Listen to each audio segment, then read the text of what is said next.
Hello everybody, my name is Yusuf. Today I'm going to talk about employment misconduct. I'm sure every one of you noticed that in our working environment, be it at our office or at our workplace, sometimes a certain colleague, be it our superior or our subordinates, may conducted an action which is undesirable. His conduct basically is what we call employment misconduct, or any misconduct which is inconsistent with the faithful discharge of an employee's duties, or even any breach of the express or implied duty towards his employer. When this happens, normally the employer is in position to take action to deal with this misconduct which has been committed. However, before the employer can make any decisions, he needs to determine whether the misconduct falls under gross misconduct or only minor misconduct. There is vast difference between these two categories, which for a worker who committed minor misconduct, such as sleeping at workplace, the disciplinary action or action that can be taken against him by the employer does not amount to dismiss him from work.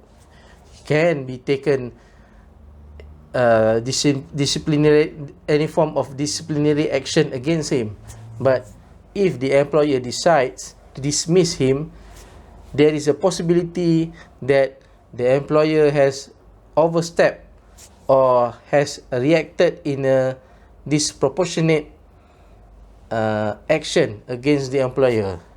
Whereas if an employee committed an action which is so severe, for instance, fighting at office, then the action of the employee can be regarded as a gross misconduct, and the employer can take the proper action up to dismiss the employee from his employment.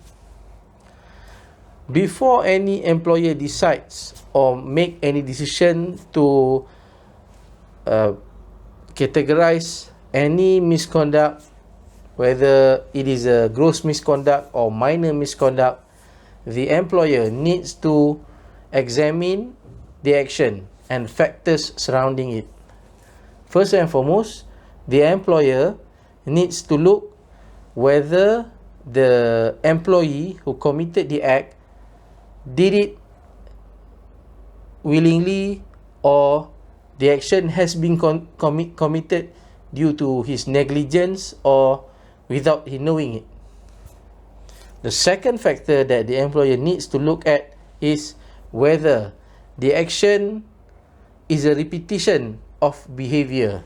For instance, an employee who habitually comes late to work or habitually caught taking a nap during office hours. Thirdly, the employer needs to look at the whole facts of the case. He has to conduct investigation and look at all angles surrounding the act. Another point that the employer needs to look at whether the act of misconduct relates directly to the duties and responsibilities of the person. Next, the employer also will have to consider the position of the staff who committed the act. And finally, which is the most important points that the employer needs to look at, is the severity of the consequences of the action of the employee.